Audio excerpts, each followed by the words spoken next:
What's up, guys? Today we will be rebuilding some axles for a Tacoma, and this is going to be a long travel axle with OEM CVs on each end, and we'll be utilizing OEM boot kits.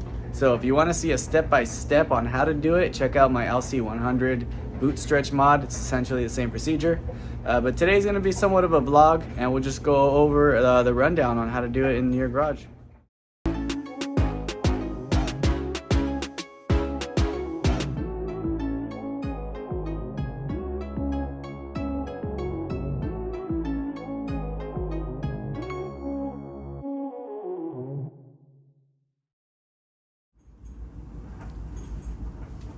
I'm going to go over a few things before going any further. We've got the outer CV joint. This doesn't come off. It's locked in during the assembly, and it only comes off if you're replacing this axle. The axle's good, so we're going to keep going forward. So we cut the boot off on this one. I took off the inner joint, took off the tulip. Sometimes this thing gets stuck onto the shaft, even with the C-clip off. You can try hitting it out. It won't do anything. There's some that just slide right off like this, and it's not a big deal. But if you encounter one that is a pain to come off, you can get a rubber mallet, knock these little bearings off, and then you have these ears on the centermost part of this tulip, and you can put them in between two dies on a press, and just get a socket that's a little smaller than the shaft and just press it right out. I've done it with the 12-ton press. You can do it with the 20-ton press. Either one's fine.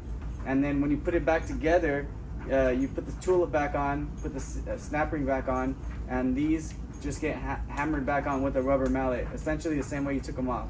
So it's not scary to do. It's really easy when you're in there doing it, so don't be scared. Other than that, you'll be hitting this all day, and sometimes it won't even budge, an inch. So that's my take on that. Basically, from here, you just clean everything as much as you can. Inside the cup, these bearings, all these roller bearings as much as you can. You want to start with the outer boot first. So you'll get the outer boot, slide it down onto the shaft all the way down. Then you'll do the inner boot, slide this all the way down. That's when you'll assemble this back onto the top. And you don't have to worry about greasing this yet. Usually I grease it last. So then you can do this first. You'll get this cup on, and then the axle grease is next. So you grease everything, flip it around. You have this boot loose on the axle still. You're gonna crimp that. And then you're gonna do the same thing, move it to the side, fill it with grease, pop it back on, and crimp it. After that, you're done.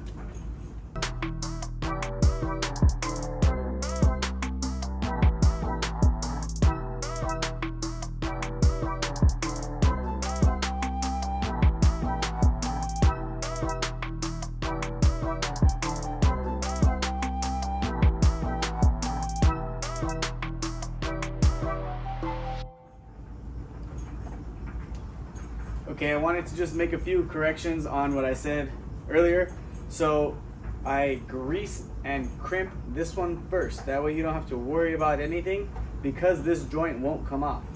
If you do this one first, it's just hanging on the boot. So ideally, wait for it to be last. I just said it the other way around. But when you put this boot on, these bearings have to line up into this flat part. You've got 3 recesses for the bearings. So make sure that it lines up, and then test the outer joint and make sure that when it slides in, it falls right into the boot.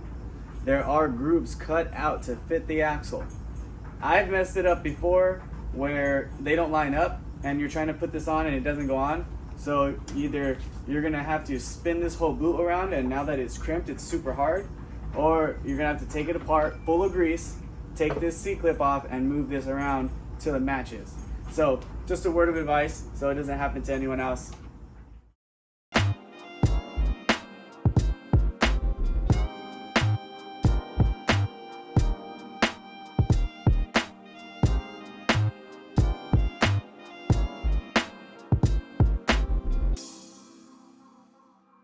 So as you can see from my struggles, this one wasn't the easiest to get on. So these regular style crimps are on all 3 of these except for the top. And for whatever reason, you've got to get these 2 ears to hold on to these 2 ledges. So what I do is I get pliers and I pull from this lip and I use the jaws, the lower jaws, to bring this in. So these are far from each other. I grab them and pull it in, and once it's in, it pulls it all the way over, and you just have to push it and then release and it falls in.